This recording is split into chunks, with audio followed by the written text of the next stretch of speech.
Ֆիսկալ դեֆիցիտի աստիճանական նվազում առավելագույնը մինչև հնայի 2%-ով։ Խորհրդարանական ընտրություններում հաղթելուց 2.5 ամիս անց իշխանությունները ընտրողներին տված մի առանցքային խոստում չեն ներառել կառավարության հնգամյա ծրագրում։ Նախընտրական ծրագրով խոստացել էին աստիճանաբար նվազեցնել պետական բյուջեի դեֆիցիտը, որ ծրագրերն իրականացնելու համար աստիճանաբար հնայի համեմատ ավելի քիչ պարտք վերցնեն։ Այժմ ազգային ժողովում քննարկվող կառավարության հնգամյա ծրագրում, սակայն այդ տողը բացակայում է։ Մինչդեռ ընտրություններից առաջ այդ խոստումն անձամբ վարչապետ Փաշինյանն էր տվել։ Մենք այսպիսով իրականացնելու ենք Հայաստանի Հանրապետության պետական պարտքի աստիճանական նվազման գործընթաց։ Ինչպես Նիկոլ Փաշինյանն անձամբ է ասում, առաջին անգամ են երկար աշխատել կառավարության ծրագրի վրա։ Վարչապետի խոսքերից կարելի է ենթադրել, որ ամեն ձևակերպում չափել ձևել են։ Առաջին անգամ է, որ մենք կառավարության ծրագրի վրա այսքան աշխատելու ժամանակ ունենք։ Պետական պարտքի բեռը կրկնապատկելու համար իշխանությունները հաճախ են քննադատության թիրախում հայտնվում։ Կառավարող մեծամասնությունը թեև հանրային արձագանքներում մշտապես պնդում է, պարտքը կառավարելի է եւ ռիսկեր չկան, սակայն նախընտրական քարոզարշավի ընթացքում խոստացան նաեւ այդ բեռը թեթևացնել։ Ամենաթարմ հուլիս ամսվա տվյալներով Հայաստանի պետական պարտքն ավելի քան 14 միլիարդ դոլար է կազմում։ Միայն 2026 թվականի պետական բյուջեով նախատեսված ծրագրերն իրականացնելու համար այս տարի գործադիրը եւս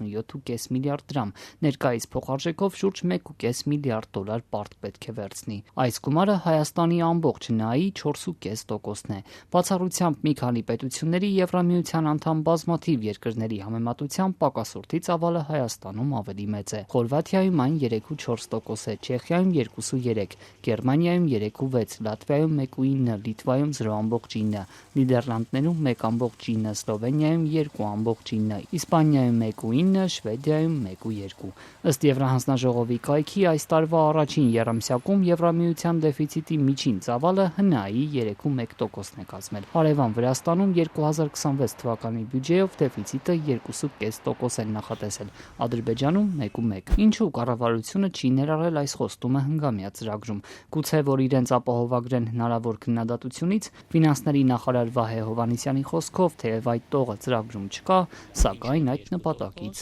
չեն հրաժարվել։ Եվ ըստ էության մեր նպատակադրումները դրանից չեն փոխվել, որովհետև այդ նպատակադրումները մենք որոշել ենք չափենք մի կարևոր ցուցանիշով, որը պարտքի սպասարկման գումարի նվազեցումն է։ Հիմա կգրենք դա կառավարության ծրագրում, որ դեֆիցիտը 2% պետքա լինի, թե ինչքան պետքա լինի, դա երկրորդական հարց է ըստ էության, բայց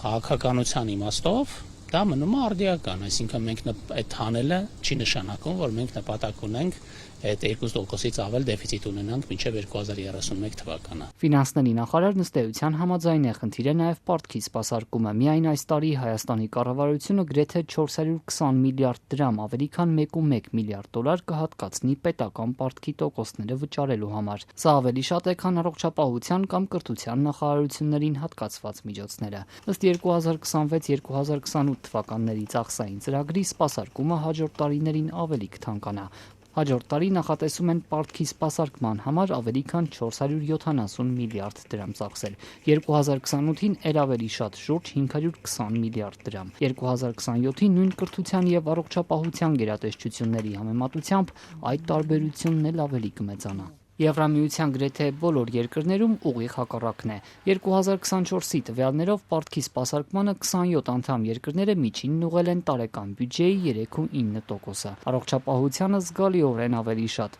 15%, կրթության ֆինանսավորմանն ընդհանուր ծախսերի մոտ 10%-ն են հատկացրել։ Այդուհանդերձ պետական պարտքի վերաբերյալ կառավարության ծրագրում որոշ դրույթներ կան։ Փաշինյանի կառավարությունը առաջիկա 5 տարում խոստանում է պետական բյուջեի եկամուտների համեմատ պարտքի սպասարկման ծախսերը 12.1%-ից նվազեցնել 2%-ով։ Այդ դեպքում էլ սակայն միայն տոկոսները վճարելու համար կառավարությունը Հայաստանի հարկատուների հաշվին ձևավորվող բյուջեի մի զգալի մասը կհատկացնի։ Բացի այդ, խոստանում են պարտք հարաբերակցությունը պահել 50%-ից ցածր մակարդակում։ Ֆինանսների նախարարի պնդմամբ այս խոստումներն իրականացնելուն նաև իրենց տված, սակայն փաստաթղթում չներառված խոստումն իրականացնելը կնպաստի։ Սրանք արդեն շատ չափելի կոնկրետ նպատակներ են եւ մեծ հաշվով դեֆիցիտի մակարդակը այդքան էական չի, որովհետև էականը պարտքի սպասարկումն է եւ պարտքի չափի կարգավորումը։ Եվ բնականաբար դրա ամենալավ միջոցներից մեկը նաև դեֆիցիտի նվազեցումն է, որի նպատակը մենք ունենք։ Շաբաթներ առաջ կառավարությունը որոշեց Ասիական զարգացման բանկից ու վերակառուցման եւ զարգացման միջազգային բանկից ընդհանուր եւս $320 միլիոն նոր վարկեր վերցնել, գումարն ուղղելով այդ թվում ներդրումների ու առևտրի ազատականացմանը, կանաչ ու ավելի դիմակայուն աճի ապահովմանը, հարկաբյուջետային կառավարմանը, պետական պարտքի եւ ֆինանսական ռիսկերի կառավարման քաղաքականությունների հզորացմանը։